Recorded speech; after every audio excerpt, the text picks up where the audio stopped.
এই পৃথিবীতে অনেক ঘটনাই ঘটে, যার মধ্যে কিছু ঘটনাকে মহান আল্লাহ তাআলা বিশেষ মর্যাদা দিয়েছেন।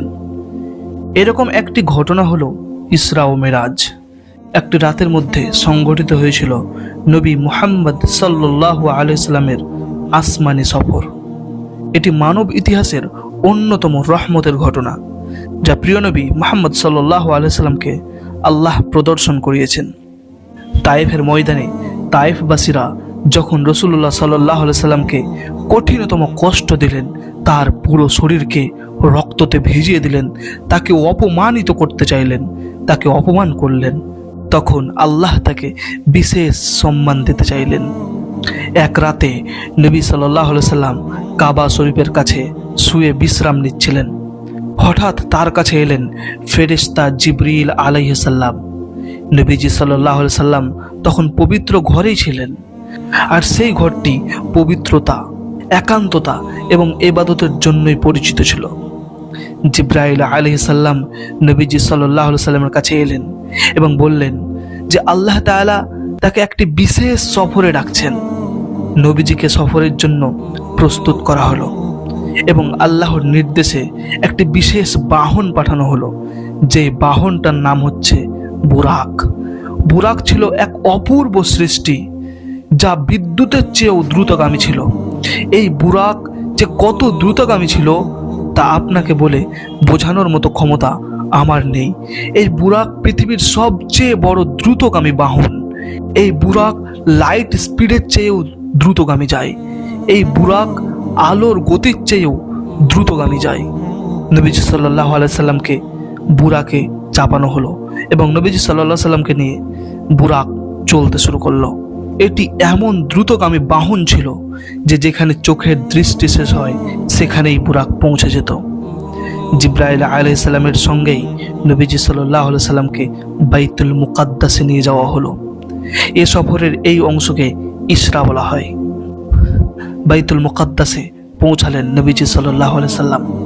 বাইতুল মুকাদ্দাসে পৌঁছেই নবীজি সাল্লাল্লাহু আলাইহি সাল্লাম দেখলেন তার পূর্ববর্তী নবীদের।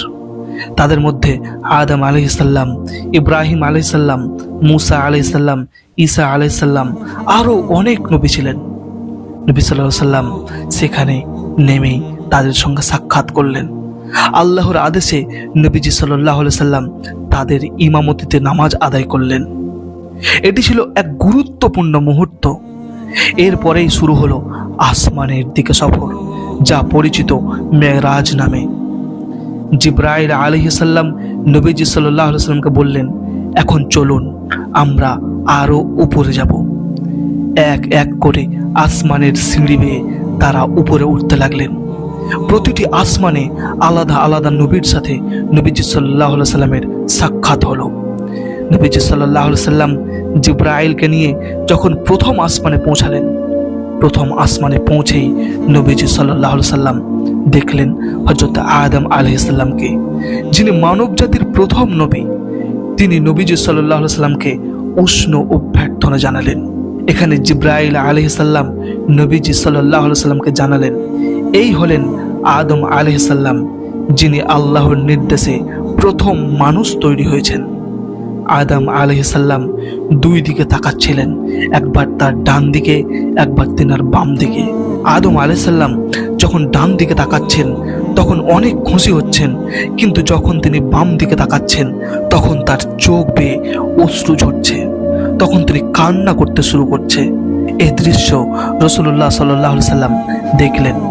আদম আলাইহিস সালাম দুই দিকে তাকাচ্ছিলেন, একদিকে ছিল জান্নাত যেখানে ভালো মানুষরা যাচ্ছিলেন এবং অন্যদিকে ছিল জাহান্নাম। আদম আলাইহিস সালাম যখন জান্নাতের দিকে তাকাতেন তখন তিনি খুব খুশি হতেন, কিন্তু যখন জাহান্নামের দিকে তাকাতেন তখন তার চোখ বেয়ে অশ্রু ঝরত, কান্না করতেন।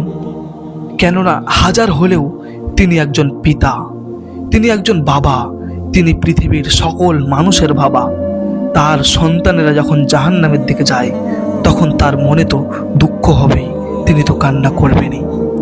এই দৃশ্য দেখার পর পৌঁছালেন দ্বিতীয় আসমানে, যেখানে ঈসা আলাইহিস সালাম এবং ইয়াহইয়া আলাইহিস সালামের সাথে সাক্ষাৎ হলো। এই দুই নবী ছিলেন খুবই গুরুত্বপূর্ণ এবং তাদের মধ্যে গভীর বন্ধুত্ব ছিল। ঈসা আলাইহিস সালাম ছিলেন ইসলামের পূর্ববর্তী নবী, যার সম্পর্কে মুসলিমরা বিশ্বাস করে যে তিনি পুনরুত্থিত হবেন। তারা নবীজি সাল্লাল্লাহু আলাইহি সাল্লামকে স্বাগত জানালেন। জিবরাইল আলাইহিস সালাম নবীজিকে প্রতিটি নবীর পরিচয় করিয়ে দিচ্ছিলেন এবং তাকে বলছিলেন, এখন আপনি আরও উপরে চলুন। একে একে নবীজি সাল্লাল্লাহু আলাইহি সাল্লাম আসমানের বিভিন্ন স্তরে যাত্রা শুরু করলেন। নবীজি সাল্লাল্লাহু আলাইহি সাল্লাম তৃতীয় আসমানে পৌঁছালেন। তৃতীয় আসমানে নবীজি সাল্লাল্লাহু আলাইহি সাল্লাম দেখলেন ইউসুফ আলাইহিস সালামকে। ইউসুফ আলাইহিস সালাম ছিলেন সৌন্দর্যের প্রতীক। তার চেহারা এতই সুন্দর ছিল যে সমগ্র পৃথিবীতে তার মতো সৌন্দর্যশালী আর কেউ ছিল না। ইউসুফ আলাইহিস সালামের সাথে সাক্ষাৎ করে নবীজি সাল্লাল্লাহু আলাইহি সাল্লাম আরও অনুপ্রাণিত হলেন। এরপর নবীজি সাল্লাল্লাহু আলাইহি সাল্লাম জিবরাইল আলাইহিস সালামের সাথে পৌঁছালেন চতুর্থ আসমানে, যেখানে ইদ্রিস আলাইহিস সালামের সাথে নবীজির সাক্ষাৎ হলো। ইদ্রিস আলাইহিস সালাম ছিলেন অত্যন্ত পবিত্র এবং জ্ঞানী নবী। জিবরিল আলাইহিস সালাম বললেন, নবীজি আমাদের আরও উপরে যেতে হবে। নবীজিকে নিয়ে জিবরিল আলাইহিস সালাম উপরের দিকে রওনা হলেন। যেতে যেতে পঞ্চম আসমানে পৌঁছালেন। পঞ্চম আসমানে নবীজি সাল্লাল্লাহু আলাইহি সাল্লাম হারুন আলাইহিস সালামকে দেখলেন। তিনি ছিলেন মুসা আলাইহিস সালামের ভাই এবং তার মিশনের সহযোগী। নবীজি সাল্লাল্লাহু আলাইহি সাল্লাম হারুন আলাইহিস সালামের সাথে দেখা করে বিশেষ শিক্ষা গ্রহণ করলেন। তারা আবার আসমানের দিকে রওনা হলেন। যেতে যেতে যেতে যেতে তারা ষষ্ঠ আসমানে পৌঁছালেন।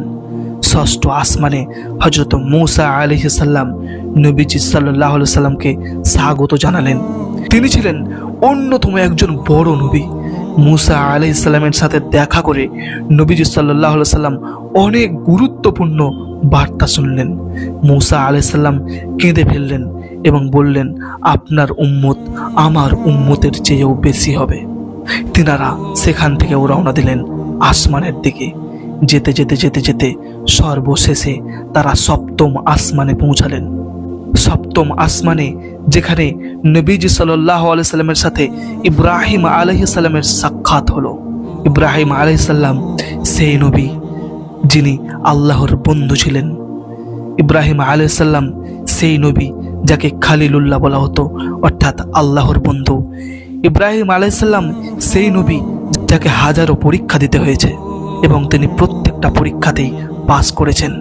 নবীজি সাল্লাল্লাহু আলাইহি সাল্লাম ইব্রাহিম আলাইহিস সালামের সঙ্গে কিছু কথোপকথন করলেন। তারপর তিনি বুঝতে পারলেন, অনুভব করলেন কত বড় মর্যাদার তিনি একজন মানুষ। জিবরিল আলাইহিস সালাম নবীজি সাল্লাল্লাহু আলাইহি সাল্লামকে আরও উপরে নিয়ে যেতে থাকলেন। তারা পৌঁছালেন সিদরাতুল মুনতাহায়, যেখানে জিবরাইল আলাইহিস সালামের শেষ যাত্রা। জিবরাইল আলাইহিস সালাম বললেন, হে রাসূল, এখান থেকে আমাকে থেমে যেতে হবে। আমি এখান থেকে আর যেতে পারবো না, আমার অনুমতি আর নেই। আপনাকে এবার একা একা যেতে হবে আল্লাহর সান্নিধ্যে। এখান থেকে নবীজি সাল্লাল্লাহু আলাইহি সাল্লাম একা আল্লাহর সামনে দাঁড়ালেন। নবীজি সাল্লাল্লাহু আলাইহি সাল্লাম আল্লাহর সান্নিধ্যে পৌঁছান, কিন্তু সরাসরি দেখা করার ঘটনা বর্ণিত হয়নি, বরং আল্লাহর সঙ্গে তার বিশেষ সংলাপ হয়েছিল। মেরাজের এই আসমানি সফরের সময় নবীজি সাল্লাল্লাহু আলাইহি সাল্লাম আল্লাহর কাছ থেকে যে বিশেষ নিদর্শনগুলো পেয়েছিলেন তার মধ্যে একটি হলো নামাজের ফরজ বিধান। প্রথমে আল্লাহ তাআলা নবীজি সাল্লাল্লাহু আলাইহি সাল্লামকে 50 ওয়াক্ত নামাজ আদায়ের নির্দেশ দিয়েছিলেন। তবে নবীজি সাল্লাল্লাহু আলাইহি সাল্লাম যখন মুসা আলাইহিস সালামের কাছে ফিরে আসেন, মুসা আলাইহিস সালাম তাকে পরামর্শ দেন যে এই সংখ্যাটি তার উম্মতের জন্য কষ্টকর হতে পারে। এরপর নবীজি সাল্লাল্লাহু আলাইহি সাল্লাম আল্লাহর কাছে বারবার ফিরে গিয়ে সংখ্যাটি কমিয়ে 5 ওয়াক্তে আনেন, যা আল্লাহ পাক পরবর্তীতে মঞ্জুর করেন। প্রিয় ভাই ও বোনেরা, এই মেরাজের ঘটনাটি আমাদের জন্য গভীর শিক্ষার প্রতীক। নবীজি সাল্লাল্লাহু আলাইহি সাল্লামের এই আসমানি সফর শুধুমাত্র একটি অলৌকিক ঘটনা নয়, এটি মানবতার প্রতি আল্লাহর অশেষ করুণার নিদর্শন। এই সফরের মধ্য দিয়ে আমরা জানি যে আল্লাহ তাআলা আমাদের ওপর নামাজকে ফরজ করেছেন। এই নামাজই আমাদের দৈনন্দিন জীবনের মূল ভিত্তি। নামাজের মাধ্যমে আমরা আমাদের সৃষ্টিকর্তার কাছাকাছি পৌঁছাতে পারি। আর মেরাজের মাধ্যমে আমরা বুঝতে পারি আল্লাহর প্রতি অবিচল আস্থা ও ভালোবাসা কেমন হওয়া উচিত। আমরা যেন আমাদের জীবনে আল্লাহর নির্দেশিত পথে চলি, নবীজির আদর্শকে ধারণ করি এবং আমাদের প্রতিদিনের নামাজের মাধ্যমে আল্লাহর নৈকট্য লাভ করি। আল্লাহ আমাদের সকলকে সঠিক পথে পরিচালিত করুন এবং ইসরা ও মিরাজের শিক্ষাকে হৃদয়ে ধারণ করার তৌফিক দান করুন। আমিন।